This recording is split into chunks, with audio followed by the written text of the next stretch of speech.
Dalam tahun ke-27 zaman Yerobeam, Raja Israel, Azaria, anak Amazia, Raja Yehuda, menjadi raja. Ia berumur 16 tahun pada waktu ia menjadi raja, dan 52 tahun lamanya ia memerintah di Yerusalem.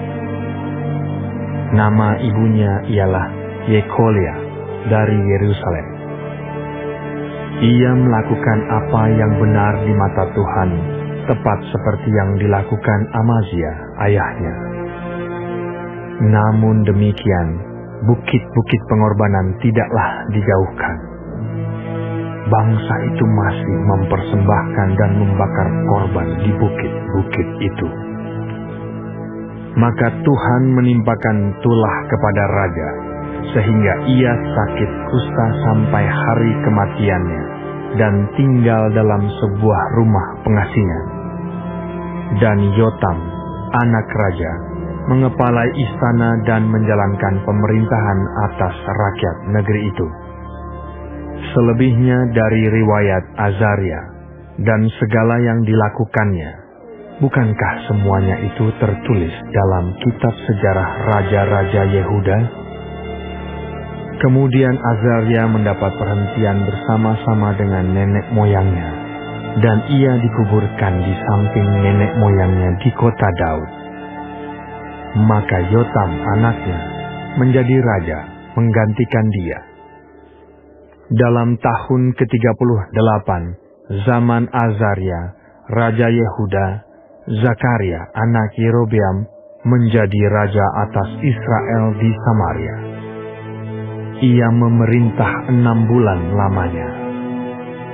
Ia melakukan apa yang jahat di mata Tuhan, seperti yang telah dilakukan oleh nenek moyangnya. Ia tidak menjauh dari dosa-dosa Yerobeam bin Nebat yang mengakibatkan orang Israel berdosa pula. Salum bin Yabes mengikat persepakatan melawan dia, membunuh dia di Yibleam, kemudian menjadi raja menggantikan dia. Selebihnya dari riwayat Zakaria, sesungguhnya semua itu tertulis dalam kitab sejarah raja-raja Israel. Bukankah begini firman Tuhan yang diucapkannya kepada Yehu? Anak-anakmu sampai kepada keturunan yang keempat akan duduk di atas tahta Israel. Dan terjadilah demikian. Salum bin Yabes menjadi raja dalam tahun yang ke-39 zaman Uzia, Raja Yehuda. Ia memerintah sebulan lamanya di Samaria. Sesudah itu majulah Menahem bin Gadi dari Tirza, lalu sampai ke Samaria. Ia membunuh Salum bin Yabes di Samaria, kemudian menjadi raja menggantikan dia. Selebihnya dari riwayat Salum dan persepakatan yang diadakannya, sesungguhnya semuanya itu tertulis dalam kitab sejarah raja-raja Israel. Pada waktu itu, dengan mulai dari Tirza, Menahem memusnahkan Tifsah dan semua orang yang ada di dalamnya serta daerahnya. Sebab orang tidak membuka pintu kota baginya, maka dimusnahkannya lah kota itu, dan dibelahnya semua perempuannya yang mengandung. Dalam tahun ke-39 zaman Azaria, Raja Yehuda, Menahem bin Gadi menjadi raja atas Israel. Ia memerintah 10 tahun lamanya di Samaria. Ia melakukan apa yang jahat di mata Tuhan. Sepanjang umurnya ia tidak menjauh dari dosa-dosa Yerobeam bin Nebat yang mengakibatkan orang Israel berdosa pula. Pul, Raja Asyur, datang menyerang negeri itu. Lalu Menahem memberi 1000 talenta perak kepada Pul, supaya dibantunya dia mengokohkan kerajaan itu di tangannya. Menahem mengeluarkan uang ini atas beban Israel dan atas beban semua orang yang kaya raya untuk diberikan kepada Raja Asyur. 50 shikal perak dari setiap orang. Lalu pulanglah Raja Asyur, dan ia tidak tinggal di sana, di negeri itu. Selebihnya dari riwayat Menahem dan segala yang dilakukannya, bukankah semuanya itu tertulis dalam kitab sejarah raja-raja Israel? Kemudian Menahem mendapat perhentian bersama-sama dengan nenek moyangnya. Maka Pekahya anaknya menjadi raja menggantikan dia. Dalam tahun ke-50 zaman Azaria, Raja Yehuda, Pekahya anak Menahem menjadi raja atas Israel di Samaria. Ia memerintah 2 tahun lamanya. Ia melakukan apa yang jahat di mata Tuhan. Ia tidak menjauh dari dosa-dosa Yerobeam bin Nebat yang mengakibatkan orang Israel berdosa pula. Lalu perwiranya, yakni Pekah bin Remalia, mengadakan persepakatan melawan dia dan membunuh dia di Samaria di puri istana raja. Beserta dia ada Argob dan Arie serta 50 orang dari Bani Gilead. Dibunuhnyalah Pekahya, kemudian menjadi raja menggantikan dia. Selebihnya dari riwayat Pekahya dan segala yang dilakukannya, sesungguhnya semuanya itu tertulis dalam kitab sejarah raja-raja Israel. Dalam tahun ke-52 zaman Azaria, Raja Yehuda, Pekah bin Remalia menjadi raja atas orang Israel di Samaria. Ia memerintah 20 tahun lamanya. Ia melakukan apa yang jahat di mata Tuhan. Ia tidak menjauh dari dosa-dosa Yerobeam bin Nebat yang mengakibatkan orang Israel berdosa pula. Dalam zaman Pekah, Raja Israel, datanglah Tiglat-Pileser, Raja Asyur. Direbutnyalah Iyon, Abel Bet-Maakah, Yanoah, Kedes dan Hazor, Gilead dan Galilea, seluruh tanah Naftali. Lalu diangkutnyalah penduduknya ke Asyur ke dalam pembuangan. Hosea bin Ela mengadakan persepakatan melawan Pekah bin Remalia. Dibunuhnyalah dia, kemudian dia menjadi raja menggantikannya dalam tahun ke-20 zaman Yotam bin Uzia. Selebihnya dari riwayat Pekah dan segala yang dilakukannya, sesungguhnya semuanya itu tertulis dalam kitab sejarah raja-raja Israel. Dalam tahun kedua zaman Pekah bin Remalia, Raja Israel, Yotam anak Uzia, Raja Yehuda, menjadi raja. Ia berumur 25 tahun pada waktu ia menjadi raja, dan 16 tahun lamanya ia memerintah di Yerusalem. Nama ibunya ialah Yerusa, anak Zadok. Ia melakukan apa yang benar di mata Tuhan, tepat seperti yang dilakukan Uzia ayahnya. Namun demikian, bukit-bukit pengorbanan tidaklah dijauhkan. Bangsa itu masih mempersembahkan dan membakar korban di bukit-bukit itu. Ia mendirikan pintu gerbang tinggi di rumah Tuhan. Selebihnya dari riwayat Yotam, apa yang dilakukannya, bukankah semuanya itu tertulis dalam kitab sejarah raja-raja Yehuda? Mulai zaman itu, Tuhan menyuruh Rezin, Raja Aram, dan Pekah bin Remalia menyerang Yehuda. Kemudian Yotam mendapat perhentian bersama-sama dengan nenek moyangnya, dan ia dikuburkan di samping nenek moyangnya di kota Daud, bapa leluhurnya. Maka Ahaz anaknya menjadi raja menggantikan dia.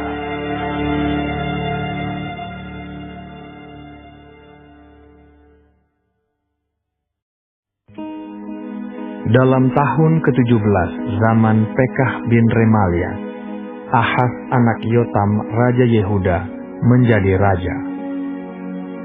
Ahas berumur 20 tahun pada waktu ia menjadi raja, dan 16 tahun lamanya ia memerintah di Yerusalem. Ia tidak melakukan apa yang benar di mata Tuhan Allahnya, seperti Daud, bapa leluhurnya, tetapi ia hidup menurut kelakuan raja-raja Israel. Bahkan dia mempersembahkan anaknya sebagai korban dalam api, sesuai dengan perbuatan keji bangsa-bangsa yang telah dihalau Tuhan dari depan orang Israel. Ia mempersembahkan dan membakar korban di bukit-bukit pengorbanan, dan di atas tempat-tempat yang tinggi, dan di bawah setiap pohon yang rimbun. Pada waktu itu, majulah Rezin, raja Aram, dan Pekah bin Remalia, raja Israel, untuk memerangi Yerusalem. Dan mereka mengepung Ahas, tetapi mereka tidak dapat mengalahkan dia. Pada masa itu, Rezin, raja Aram, mengembalikan Elat kepada Edom. Lalu ia mengusir orang-orang Yehuda dari Elat. Datanglah orang-orang Edom ke Elat, dan diam di sana sampai hari ini. Ahas menyuruh utusan-utusan kepada Tiglat-Pileser, raja Asyur, mengatakan, "Aku ini hamba-Mu dan anak-Mu. Majulah dan selamatkanlah aku dari tangan Raja Aram dan dari tangan Raja Israel yang telah bangkit menyerang aku." Ahas mengambil perak dan emas yang terdapat dalam rumah Tuhan dan dalam perbendaharaan istana raja, dan mengirimnya kepada Raja Asyur sebagai persembahan. Maka Raja Asyur mendengarkan permintaannya dan maju melawan Damsyik, merebutnya dan mengangkut penduduknya tertawan ke Kir, tetapi Rezin dibunuhnya. Sesudah itu pergilah Raja Ahas menemui Tiglat-Pileser Raja Asyur ke Damsyik. Setelah Raja Ahas melihat mesbah yang ada di Damsyik, dikirimnyalah kepada Imam Uria ukuran dan bagan mesbah itu, menurut buatannya yang tepat. Lalu Imam Uria mendirikan mesbah, tepat seperti keterangan yang dikirimkan Raja Ahas dari Damsyik. Demikianlah dibuat Imam Uria menjelang datangnya Raja Ahas dari Damsyik. Setelah Raja pulang dari Damsyik, maka Raja melihat mesbah itu. Lalu mendekatlah Raja kepada mesbah itu, naik ke atasnya, membakar korban bakarannya dan korban sajiannya, mencurahkan korban curahannya di atas mesbah itu, dan menyiramkan darah korban keselamatannya kepadanya. Tetapi ia menyuruh menggeser mesbah tembaga yang ada di hadapan Tuhan dari depan rumah Tuhan, dari antara mesbah baru dengan rumah itu, dan menaruhnya di sebelah utara mesbah baru itu. Kemudian Raja Ahas memerintahkan kepada Imam Uria, "Bakarlah di atas mesbah besar itu korban bakaran pagi, korban sajian petang, juga korban bakaran dan korban sajian raja, lagi korban bakaran dan korban sajian, dan korban-korban curahan seluruh rakyat negeri. Dan siramkanlah kepadanya segenap darah korban bakaran dan segenap darah korban sembelihan. Tetapi mesbah tembaga itu adalah urusanku." Lalu Imam Uria melakukan tepat seperti yang diperintahkan Raja Ahas. Setelah itu Raja Ahas memotong papan penutup kereta penopang dan menyingkirkan bejana pembasuhan dari atasnya. Juga laut itu diturunkannya dari atas lembu tembaga yang mendukungnya dan ditaruhnya di atas alas batu. Selanjutnya demi Raja Asyur, disingkirkannya dari rumah Tuhan serambi tertutup untuk hari Sabat yang telah didirikan pada rumah Tuhan, juga pintu masuk untuk raja yang di sebelah luar. Selebihnya dari riwayat Ahas dan apa yang dilakukannya, Bukankah semuanya itu tertulis dalam kitab sejarah Raja-Raja Yehuda? Kemudian Ahaz mendapat perhentian bersama-sama dengan nenek moyangnya, dan ia dikuburkan di samping nenek moyangnya di kota Daud. Maka Hizkia, anaknya, menjadi raja menggantikan dia.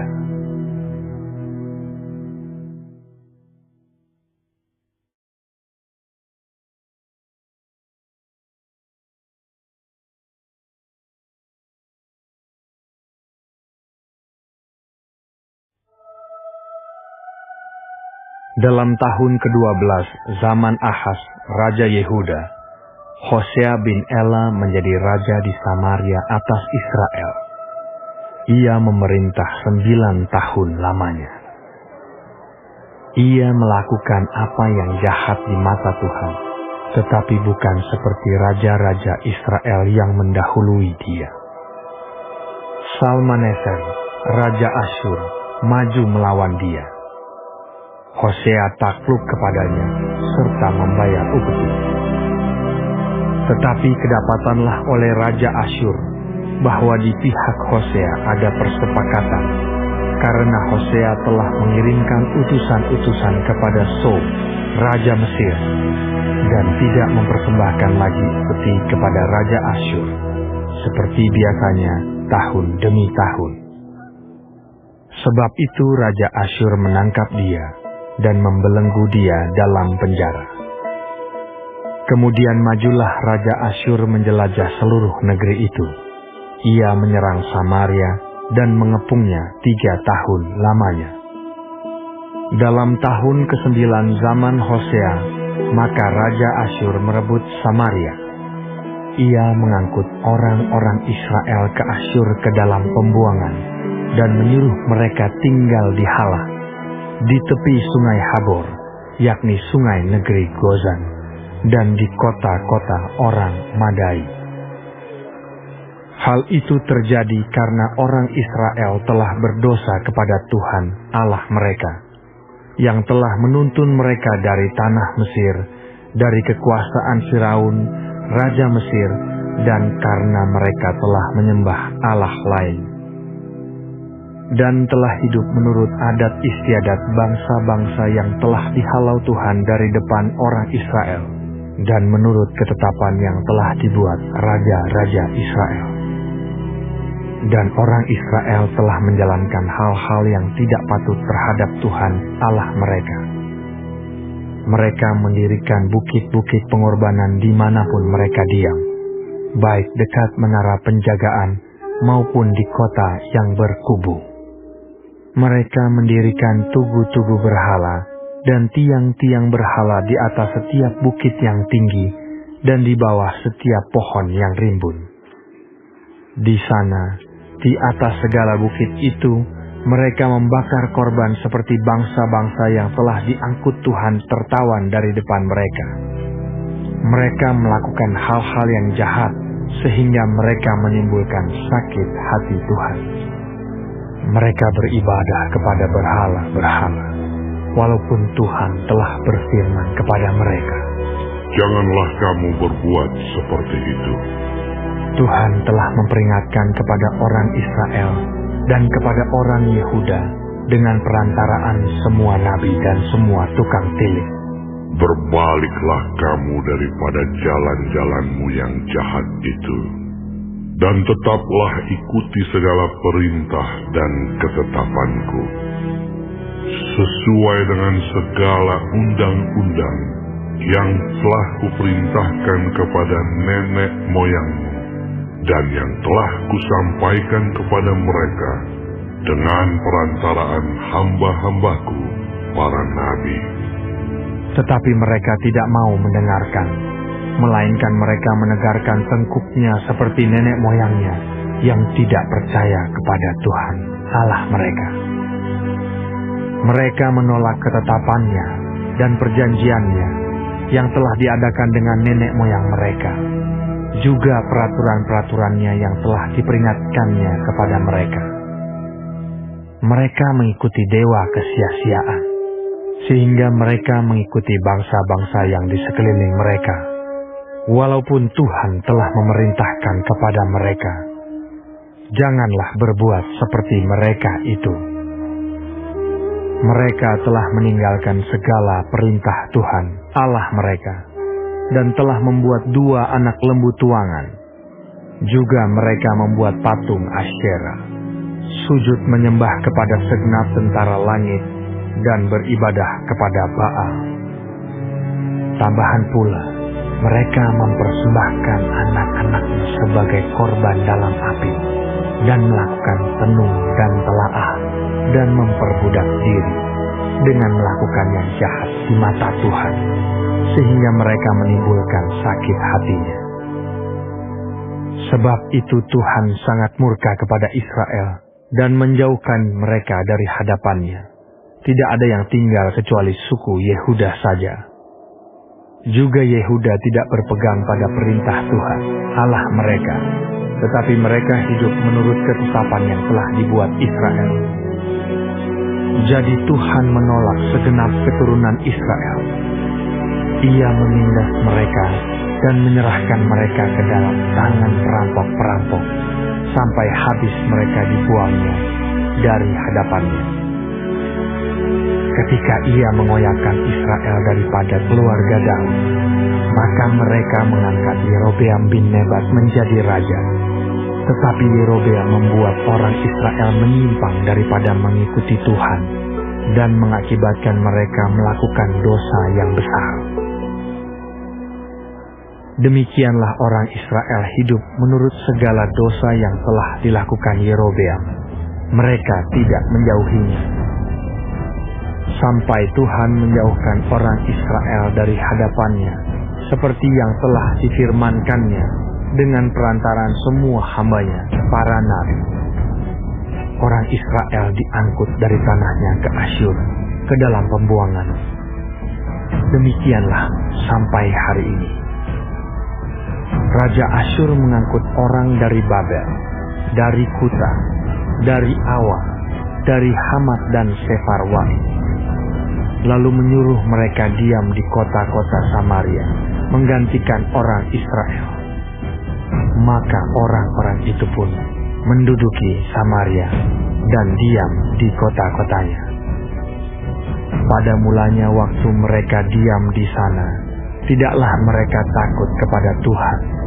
Sebab itu Tuhan melepaskan singa-singa ke antara mereka yang membunuh beberapa orang di antara mereka. Lalu berkatalah orang kepada Raja Asyur, bangsa-bangsa yang Tuanku angkut tertawan dan yang Tuanku suruh diam di kota-kota Samaria, tidaklah mengenal hukum beribadah kepada Allah negeri itu. Sebab itu dilepaskannya lah singa-singa ke antara mereka, yang sesungguhnya membunuh mereka, oleh karena mereka tidak mengenal hukum beribadah kepada Allah negeri itu. Lalu Raja Asyur memberi perintah, suruhlah pergi ke sana salah seorang imam yang telah kamu angkut dari sana ke dalam pembuangan. Biarlah ia pergi dan diam di sana dan mengajarkan kepada mereka hukum beribadah kepada Allah negeri itu. Salah seorang imam yang telah mereka angkut dari Samaria ke dalam pembuangan pergi dan diam di Betel. Ia mengajarkan kepada mereka bagaimana seharusnya berbakti kepada Tuhan. Tetapi setiap bangsa itu telah membuat allahnya sendiri dan menempatkannya di kuil di atas bukit-bukit pengorbanan yang dibuat oleh orang-orang Samaria. Setiap bangsa bertindak demikian di kota-kota yang mereka diami. Orang-orang Babel membuat patung Sukot Benot, orang-orang Kuta membuat patung Nergal, orang-orang Hamat membuat patung Asima, dan orang-orang Awa membuat patung Nibas dan Tartak. Orang-orang Sefarwaim membakar anak-anak mereka sebagai korban bagi Adramelech dan Anamelech, para allah di Sefarwaim. Di samping itu mereka berbakti kepada Tuhan dan mengangkat dari kalangan mereka imam untuk bukit-bukit pengorbanan. Maka orang-orang inilah yang melakukan ibadah bagi mereka di kuil di atas bukit-bukit pengorbanan itu. Mereka berbakti kepada Tuhan, tetapi dalam pada itu mereka beribadah kepada Allah mereka sesuai dengan adat bangsa-bangsa yang dari antaranya mereka diangkut tertawan. Sampai hari ini mereka berbuat sesuai dengan adat yang dahulu. Mereka tidak berbakti kepada Tuhan dan tidak berbuat sesuai dengan ketetapan, hukum, undang-undang dan perintah yang diperintahkan Tuhan kepada anak-anak Yakub yang telah dinamainya Israel. Tuhan telah mengadakan perjanjian dengan mereka dan memberi perintah kepada mereka. Janganlah berbakti kepada Allah lain. Janganlah sujud menyembah kepadanya. Janganlah beribadah kepadanya. Dan janganlah mempersembahkan korban kepadanya. Tetapi Tuhan yang menuntun kamu dari tanah Mesir dengan kekuatan yang besar dan dengan tangan yang teracung, kepadanya lah kamu harus berbakti. Kepadanya lah kamu harus sujud menyembah dan mempersembahkan korban. Tetapi kamu harus berpegang kepada ketetapan-ketetapan, peraturan-peraturan, hukum dan perintah yang telah ditulisnya bagimu, dengan melakukannya senantiasa dengan setia. Dan janganlah kamu berbakti kepada Allah-Allah lain. Janganlah kamu melupakan perjanjian yang telah kuadakan dengan kamu, dan janganlah kamu berbakti kepada Allah lain, melainkan kepada Tuhan Allahmu. Kamu harus berbakti, maka Ia akan melepaskan kamu dari tangan semua musuhmu. Tetapi mereka tidak mau mendengarkan, melainkan mereka berbuat sesuai dengan adat mereka yang dahulu. Demikianlah bangsa-bangsa ini berbakti kepada Tuhan. Tetapi dalam pada itu, mereka beribadah juga kepada patung-patung mereka. Baik anak-anak mereka maupun cucu cicit mereka melakukan seperti yang telah dilakukan nenek moyang mereka sampai hari ini.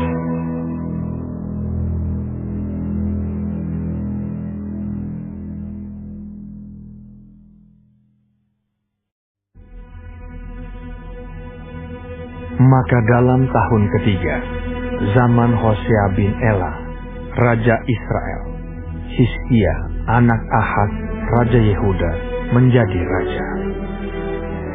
Ia berumur 25 tahun pada waktu ia menjadi raja, dan 29 tahun lamanya ia memerintah di Yerusalem. Nama ibunya ialah Abi, anak Zakaria. Ia melakukan apa yang benar di mata Tuhan, tepat seperti yang dilakukan Daud, bapa luhurnya. Dialah yang menjauhkan bukit-bukit pengorbanan, dan yang meremukkan tugu-tugu berhala, dan yang menebang tiang-tiang berhala, dan yang menghancurkan ular tembaga yang dibuat Musa. Sebab sampai pada masa itu, orang Israel memang masih membakar korban bagi ular itu, yang namanya disebut Nehustan. Ia percaya kepada Tuhan, Allah Israel, dan di antara semua raja-raja Yehuda, baik yang sesudah dia maupun yang sebelumnya, tidak ada lagi yang sama seperti dia. Ia berpaut kepada Tuhan, tidak menyimpang daripada mengikuti dia, dan ia berpegang pada perintah-perintah Tuhan yang telah diperintahkannya kepada Musa. Maka Tuhan menyertai dia. Kemanapun juga ia pergi berperang, ia beruntung. Ia memberontak kepada Raja Asyur dan tidak lagi takut kepadanya. Dialah yang mengalahkan orang Filistin sampai ke Gaza dan memusnahkan daerahnya, baik menara-menara penjagaan maupun kota-kota yang berkubu. Dalam tahun keempat zaman Raja Hizkia, Itulah tahun ke-7 zaman Hosea bin Ela, Raja Israel. Majulah Salmaneser, Raja Asyur, menyerang Samaria dan mengepungnya. Direbutlah itu sesudah lewat 3 tahun, dalam tahun ke-6 zaman Hizkia. Itulah tahun ke-9 zaman Hosea, Raja Israel. Direbutlah Samaria. Raja Asyur mengangkut orang Israel ke dalam pembuangan ke Asyur dan menempatkan mereka di Halah pada sungai Habor, yakni sungai negeri Gozan, dan di kota-kota orang Madai. Oleh karena mereka tidak mau mendengarkan suara Tuhan, Allah mereka, dan melanggar perjanjiannya, yakni segala yang diperintahkan oleh Musa, hamba Tuhan. Mereka tidak mau mendengarkannya dan tidak mau melakukannya. Dalam tahun ke-14 zaman Raja Hizkia, majulah Sanherib, Raja Asyur, menyerang segala kota berkubu negeri Yehuda, lalu merebutnya. Hizkia Raja Yehuda mengutus orang kepada Raja Asyur di Lakis dengan pesan, "Aku telah berbuat dosa. Undurlah daripadaku. Apapun yang kau bebankan kepadaku akan kupikul." Kemudian Raja Asyur membebankan kepada Hizkia, Raja Yehuda, 300 talenta perak dan 30 talenta emas.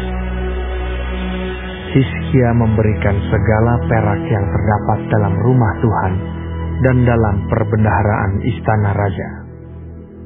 Pada waktu itu, Hizkia mengerat emas dari pintu-pintu dan dari jenang-jenang pintu bait Tuhan yang telah dilapis oleh Hizkia, Raja Yehuda. Diberikannya semuanya kepada Raja Asyur. Sesudah itu, Raja Asyur mengirim panglima, kepala istana dan juru minuman agung dari Lakis kepada Raja Hizkia di Yerusalem, disertai suatu tentara yang besar. Mereka maju dan sampai ke Yerusalem. Setelah mereka maju dan sampai di situ, mereka mengambil tempat dekat saluran kolam atas yang di jalan raja pada padang tukang penatur. Dan ketika mereka memanggil-manggil kepada raja, keluarlah mendapatkan mereka Eliakim bin Hilkia, kepala istana, dan Sebna, panitera negara, serta Yoah bin Asaf, bendahara negara. Lalu berkatalah juru minuman agung kepada mereka, "Baiklah, katakan kepada Hizkia, beginilah kata Raja Agung, Raja Asyur. Kepercayaan macam apakah yang kau pegang ini? Kau kira bahwa hanya ucapan bibir saja dapat merupakan siasat dan kekuatan untuk perang? Sekarang, kepada siapa engkau berharap? Maka engkau memberontak terhadap aku. Sesungguhnya, engkau berharap kepada tongkat bambu yang patah terkulai itu, yaitu Mesir, yang akan menusuk dan menembus tangan orang yang bertopang kepadanya. Begitulah keadaan Firaun, Raja Mesir, bagi semua orang yang berharap kepadanya. Dan apabila kamu berkata kepadaku, kami berharap kepada Tuhan Allah kami, bukankah Dia itu yang bukit-bukit pengorbanannya dan mezbah-mezbahnya telah dijauhkan oleh Hizkia, sambil berkata kepada Yehuda dan Yerusalem, di depan mezbah yang di Yerusalem inilah kamu harus sujud menyembah. Maka sekarang, baiklah bertaruh dengan tuanku Raja Asyur. Aku akan memberikan 2.000 ekor kuda kepadamu, jika engkau sanggup memberikan dari pihakmu orang-orang yang mengendarainya. Bagaimanakah mungkin engkau memukul mundur satu orang perwira tuanku yang paling kecil? Padahal engkau berharap kepada Mesir dalam hal kereta dan orang-orang berkuda. Sekarang pun Adakah di luar kehendak Tuhan aku maju melawan tempat ini untuk memusnahkannya? Tuhan telah berfirman kepadaku, majulah menyerang negeri itu dan musnahkanlah itu. Lalu berkatalah Eliakim bin Hilkia, Sebna dan Yoah kepada juru minuman agung, Silakan berbicara dalam bahasa Aram kepada hamba-hambamu ini, sebab kami mengerti. Tetapi janganlah berbicara dengan kami dalam bahasa Yehuda, sambil didengar oleh rakyat yang ada di atas tembok. Tetapi juru minuman agung berkata kepada mereka, adakah tuanku mengutus aku untuk mengucapkan perkataan-perkataan ini hanya kepada tuanmu dan kepadamu saja? Bukankah juga kepada orang-orang yang di atas tembok, yang memakan cainya dan meminum air kencingnya bersama-sama dengan kamu? Kemudian berdirilah juru minuman agung, dan berserulah ia dengan suara nyaring dalam bahasa Yehuda.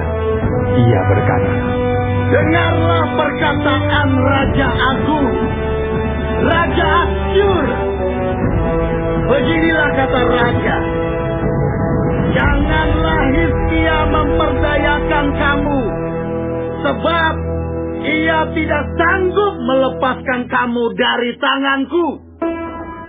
Janganlah Hizkia mengajak kamu berharap kepada Tuhan dengan mengatakan, tentulah Tuhan akan melepaskan kita, dan kota ini tidak akan diserahkan ke dalam tangan Raja Asyur.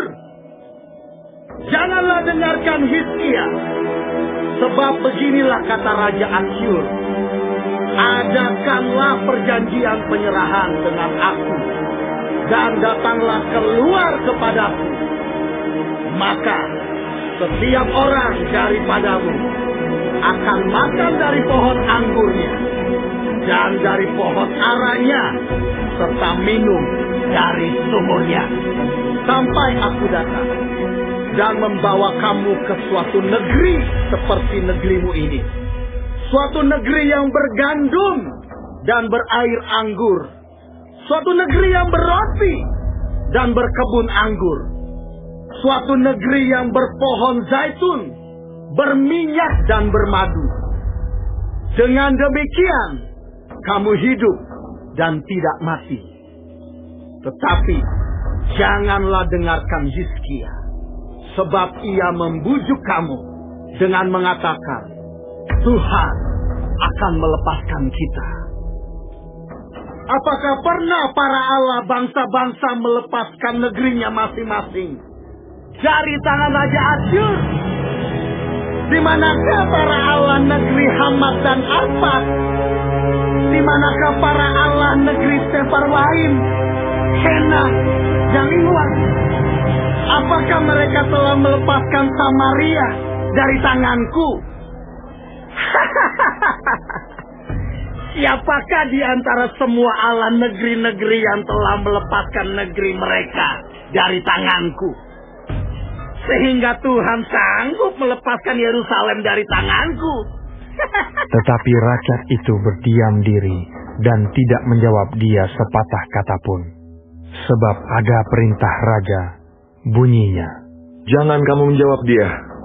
kemudian pergilah Eliakim bin Hilkia, kepala istana, dan Sebna, panitera negara, dan Yoah bin Asaf, bendahara negara, menghadap Hizkia dengan pakaian yang dikoyakkan, lalu memberitahukan kepadanya perkataan juru minuman agung.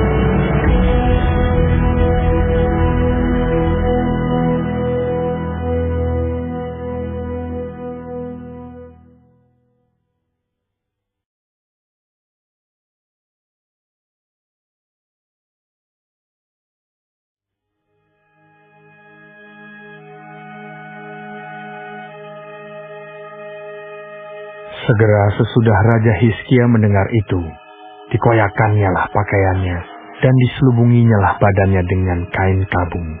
Lalu masuklah ia ke rumah Tuhan.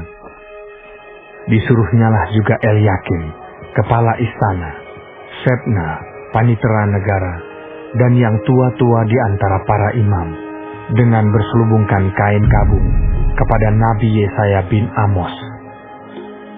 Berkatalah mereka kepadanya, "Beginilah kata Hizkia, hari ini hari kesesakan, hari hukuman dan penistaan. Sebab sudah datang waktunya untuk melahirkan anak, tetapi tidak ada kekuatan untuk melahirkannya.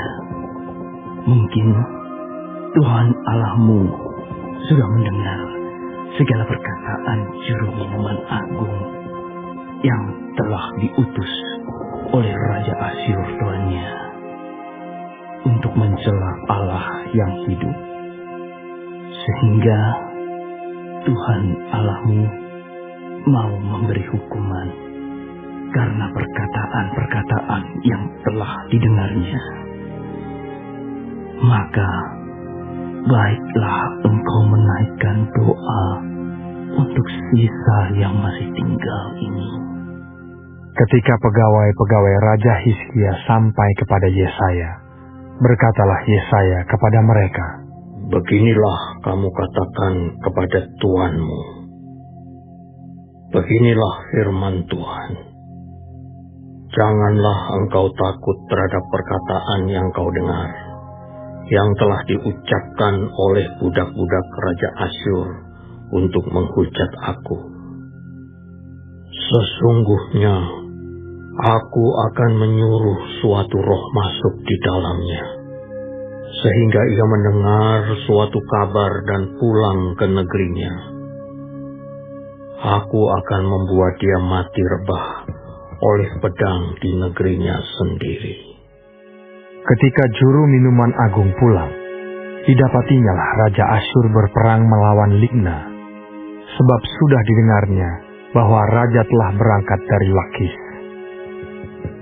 Dalam pada itu, raja mendengar tentang Tirhaka, Raja Etiopia, berita yang demikian, "Sesungguhnya ia telah keluar berperang melawan engkau." Maka disuruhnyalah kembali utusan-utusan kepada Hizkia dengan pesan, "Beginilah harus kamu katakan kepada Hizkia, Raja Yehuda. Janganlah Allahmu yang kau percaya itu memperdayakan engkau dengan menjanjikan Yerusalem tidak akan diserahkan ke tangan Raja Asyur. Sesungguhnya engkau ini telah mendengar tentang yang dilakukan Raja-Raja Asyur kepada segala negeri, yakni bahwa mereka telah menumpasnya. Masakan engkau ini akan dilepaskan? Sudahkah para Allah dari bangsa-bangsa yang telah dimusnahkan oleh nenek moyangku dapat melepaskan mereka, yakni Kusan, Haran, Rezef, dan Bani Eden yang ditelasar? Di manakah raja negeri Hamat dan Arpad, raja kota Sefarwaim, raja negeri Hena dan Iwa?" Hizkia menerima surat itu dari tangan para utusan, lalu membacanya. Kemudian pergilah ia ke rumah Tuhan dan membentangkan surat itu di hadapan Tuhan. Hizkia berdoa di hadapan Tuhan dengan berkata, "Ya Tuhan Allah Israel, yang bertata di atas kerup, hanya Engkau sendirilah Allah segala kerajaan di bumi. Engkaulah yang menjadikan langit dan bumi. Sendengkanlah telingamu ya Tuhan, dan dengarlah. Bukalah matamu ya Tuhan, dan lihatlah.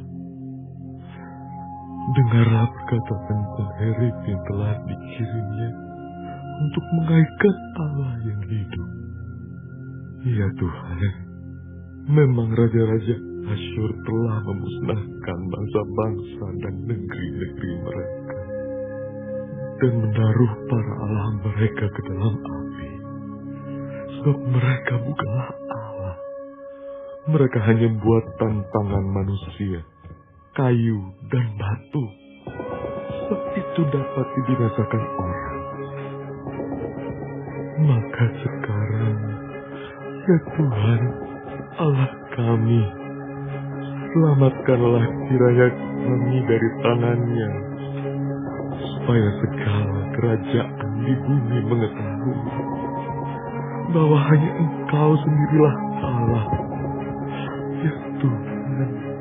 Lalu Yesaya bin Amos menyuruh orang kepada Hizkia mengatakan, beginilah firman Tuhan, Allah Israel. Apa yang telah kau doakan kepadaku mengenai Sanherib, Raja Asyur, telah kudengar. Inilah firman yang telah diucapkan Tuhan mengenai dia. Anak dara, yaitu Putri Sion, telah menghina engkau, telah mengolok-olokkan engkau. Dan Putri Yerusalem telah geleng-geleng kepala di belakangmu. Siapakah yang engkau cela dan engkau hujat? Terhadap siapakah engkau menyaringkan suaramu dan memandang dengan sombong? Terhadap yang Maha Kudus, Allah Israel. Dengan perantaraan utusan-utusanmu, engkau telah mencela Tuhan, dan engkau telah berkata, dengan banyaknya keretaku aku naik ke tempat-tempat tinggi di pegunungan, ke tempat yang paling jauh di gunung Libanon. Aku telah menebang pohon-pohon arasnya yang tinggi besar, pohon-pohon sanobarnya yang terpilih. Aku telah masuk ke tempat permalaman yang paling ujung, ke hutan pohon-pohonannya yang lebat. Aku ini telah menggali air dan telah minum air asing, dan aku telah mengeringkan dengan telapak kakiku segala sungai di Mesir. Bukankah telah kau dengar bahwa aku telah menentukannya dari jauh hari dan telah merancangnya pada zaman purbakala? Sekarang aku mewujudkannya, bahwa engkau membuat sunyi senyap kota-kota yang berkubu menjadi timbunan batu, sedang penduduknya yang tak berdaya menjadi terkejut dan malu. Mereka menjadi seperti tumbuh-tumbuhan di padang dan seperti rumput hijau, seperti rumput di atas sopoh, atau gandum yang layu sebelum ia masak. Aku tahu jika engkau bangun atau duduk, jika keluar atau masuk, atau jika engkau mengamuk terhadap aku. Oleh karena engkau telah mengamuk terhadap aku, dan kata-kata keangkuhanmu telah naik sampai ke telingaku, maka aku akan menaruh kelikirku pada hidungmu, dan kekangku pada bibirmu, dan aku akan memulangkan engkau melalui jalan dari mana engkau datang. Dan inilah yang akan menjadi tanda bagimu, hai Hizkia. Dalam tahun ini orang makan apa yang tumbuh sendiri, dan dalam tahun yang kedua apa yang tumbuh dari tanaman yang pertama. Tapi dalam tahun yang ketiga menaburlah kamu, menuai, membuat kebun anggur dan memakan buahnya. Dan orang-orang yang terluput di antara kaum Yehuda, yaitu orang-orang yang masih tertinggal, akan berakar pula ke bawah dan menghasilkan buah ke atas. Sebab dari Yerusalem akan keluar orang-orang yang tertinggal, dan dari Gunung Sion orang-orang yang terluput. Kiat cemburu Tuhan semesta alam akan melakukan hal ini. Sebab itu beginilah firman Tuhan mengenai Raja Asyur. Ia tidak akan masuk ke kota ini dan tidak akan menembakkan panah ke sana. Juga ia tidak akan mendatanginya dengan perisai dan tidak akan menimbun tanah menjadi tembok untuk mengepungnya. Melalui jalan dari mana ia datang, ia akan pulang. Tetapi ke kota ini ia tidak akan masuk. Demikianlah firman Tuhan. Dan aku akan memagari kota ini untuk menyelamatkannya. Oleh karena aku dan oleh karena Daud hambaku. Maka pada malam itu, keluarlah malaikat Tuhan, lalu dibunuhnyalah 185.000 orang di dalam perkemahan Asyur. Keesokan harinya pagi-pagi, tampaklah semuanya bangkai orang-orang mati belaka. Sebab itu berangkatlah Sanherib Raja Asyur dan pulang, lalu tinggallah ia di Niniwe. Pada suatu kali ketika ia sujud menyembah di dalam kuil Nisroch, Allahnya, maka Adramelech dan Sarezer anak-anaknya membunuh dia dengan pedang. Dan mereka meloloskan diri ke tanah Ararat. Kemudian Esarhadon anaknya menjadi raja menggantikan dia.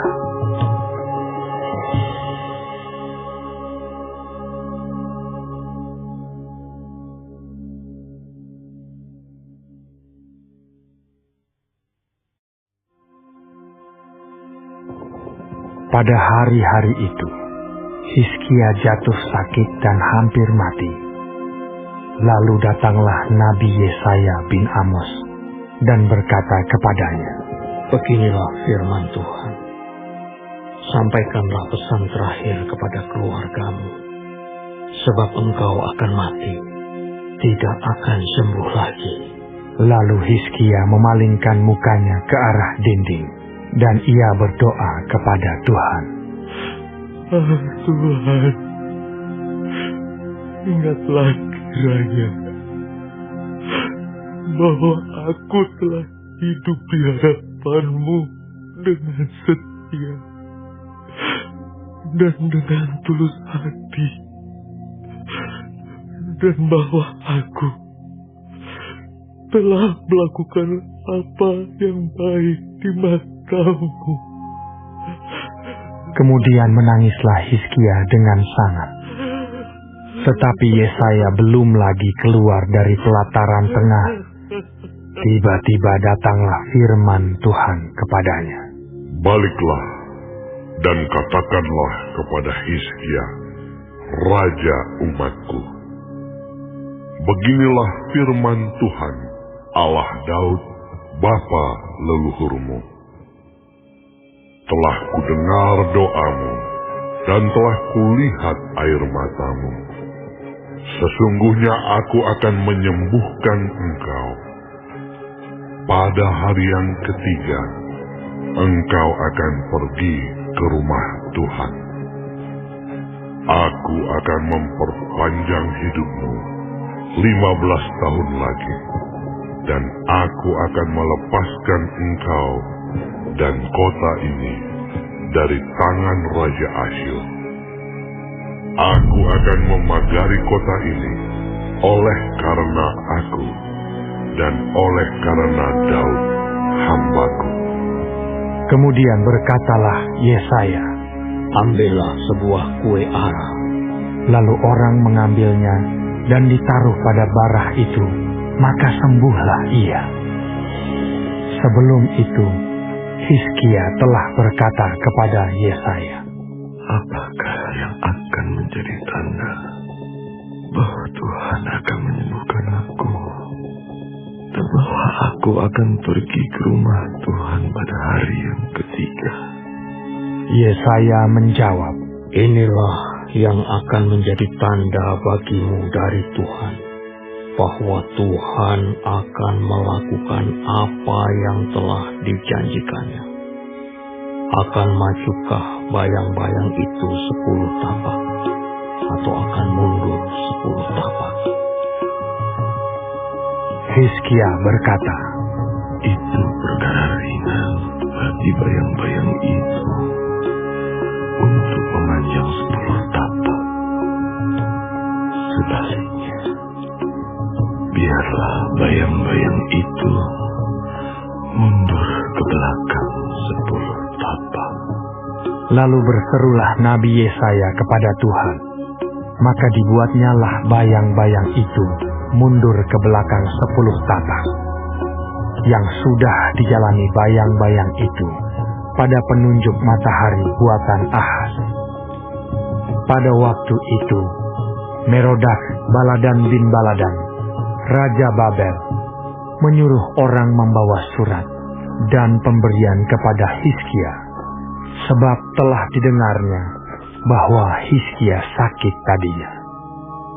Hizkia bersuka cita atas kedatangan mereka, lalu diperlihatkannyalah kepada mereka segenap gedung harta bendanya, emas dan perak, rempah-rempah dan minyak yang berharga, gedung persenjataannya, dan segala yang terdapat dalam perbendaharaannya. Tidak ada barang yang tidak diperlihatkan Hizkia kepada mereka di istananya dan di seluruh daerah kekuasaannya. Kemudian datanglah Nabi Yesaya kepada Raja Hizkia dan bertanya kepadanya, apakah yang telah dikatakan orang-orang ini, dan dari manakah mereka datang? Jawab Hizkia, mereka datang dari negeri yang jauh, dari Babel. Lalu tanyanya lagi, apakah yang telah dilihat mereka di istanamu? Jawab Hizkia, semua yang ada di istanaku telah mereka lihat. Tidak ada barang yang tidak kuperlihatkan kepada mereka di perbendaharaanku. Lalu Yesaya berkata kepada Hizkia, dengarkanlah firman Tuhan. Sesungguhnya suatu masa akan datang, bahwa segala yang ada dalam istanamu dan yang disimpan oleh nenek moyangmu sampai hari ini akan diangkut ke Babel. Tidak ada barang yang akan ditinggalkan. Demikianlah firman Tuhan. Dan dari keturunanmu yang akan kau peroleh akan diambil orang untuk menjadi sida-sida di istana Raja Babel. Hizkia menjawab kepada Yesaya, sungguh baik firman Tuhan yang kau ucapkan itu. Tetapi pikirnya, asal ada damai dan keamanan seumur hidupku. Selebihnya dari riwayat Hizkia, segala kepahlawanannya, dan bagaimana ia membuat kolam dan saluran air, dan mengalirkan air ke dalam kota. Bukankah semuanya itu tertulis dalam kitab sejarah raja-raja Yehuda?